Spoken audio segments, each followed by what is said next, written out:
This game day preview is brought to you by Asgrow DeKalb.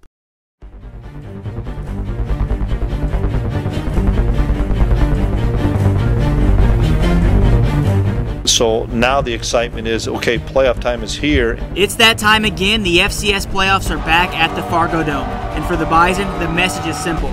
Win or go home. He's in! Touchdown, John Crockett! If you drop a pick, if you've got a ball laying on the ground, you don't get on it, you've got to be able to make those plays, and playmakers have to shine now. The opponent for NDSU is a familiar one, South Dakota State. While the marker is not up for grabs, this game may mean even more for the Bison.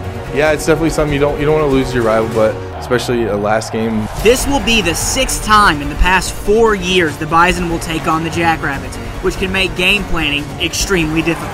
So I think you can look at it two ways. You know, it's an advantage because we know them so well. It's also a disadvantage because they know us so well. Inside the new bubble that surrounds Dakota Field, the Bison are prepping for another physical matchup versus South Dakota State.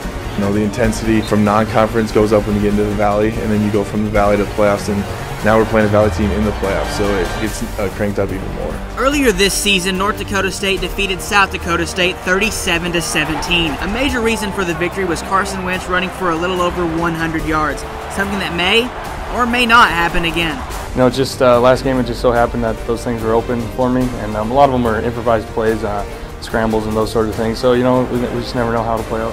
While Wentz ran well for the Bison, Zach Zinner did the same for the Jackrabbits. After struggles against North Dakota State, Zinner rushed for 97 yards against the Bison, the most in his career versus North Dakota State. I think last game, certain times we got out of position a little bit, and he made us pay for it. We got to tackle him. I mean, he's as strong a back as you'll see. Zinner may not be the only running threat to worry about. In the last meeting, South Dakota State quarterback Austin Sumner just returned from an injury.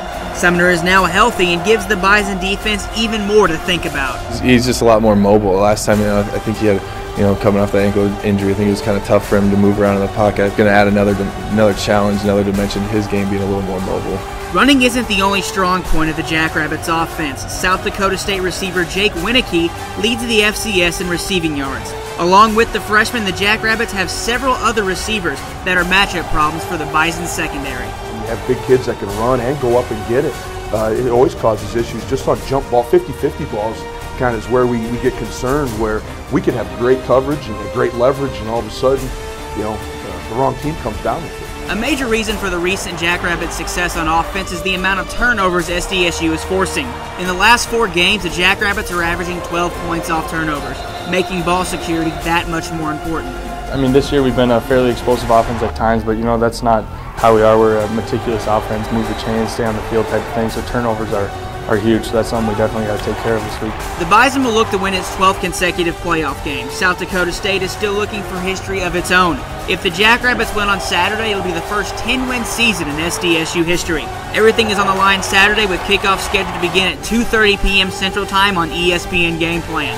For GoBison.com, I'm Brett Rory.